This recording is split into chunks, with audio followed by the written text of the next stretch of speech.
ये एकादशी भगवान विष्णु को समर्पित होती है। इस व्रत को करने से मनुष्य के पाप नष्ट हो जाते हैं और जीवन में शांति व पुण्य की प्राप्ति होती है। कथा प्रारंभ। प्राचीन समय में चैत्ररथ वन नाम का एक बहुत सुंदर वन था। उस वन में देवताओं के राजा इंद्र का प्रिय स्थान था।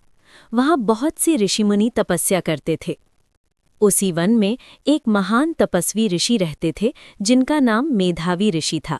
वे भगवान विष्णु की कठोर तपस्या कर रहे थे और उनका मन पूरी तरह भक्ति में लगा रहता था। अप्सरा का आगमन। एक दिन स्वर्ग की सुंदर अप्सरा मंजू घोषा उस वन में आई। उसकी सुंदरता और मधुर संगीत बहुत आकर्षक था। उसने वीणा बजाकर और मधुर गीत गाकर ऋषि की तपस्या भंग करने का प्रयास किया। धीरे धीरे ऋषि मेधावी का मन उसकी ओर आकर्षित हो गया और वे अपनी तपस्या भूल गए। वे अप्सरा के साथ बहुत समय तक उसी वन में रहने लगे। समय का बीतना।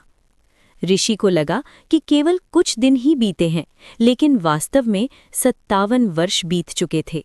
जब एक दिन उन्हें अपनी गलती का एहसास हुआ तो उन्हें बहुत पछतावा हुआ। ऋषि का क्रोध। जब ऋषि को पता चला कि उनकी तपस्या भंग हो गई है तो वे बहुत क्रोधित हो गए। उन्होंने अप्सरा मंजू घोषा को श्राप दे दिया कि वो पिशाचिनी अर्थात भूतनी बन जाएगी। अप्सरा बहुत दुखी हुई और ऋषि से क्षमा मांगने लगी।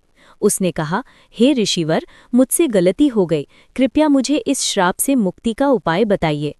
श्राप से मुक्ति का उपाय।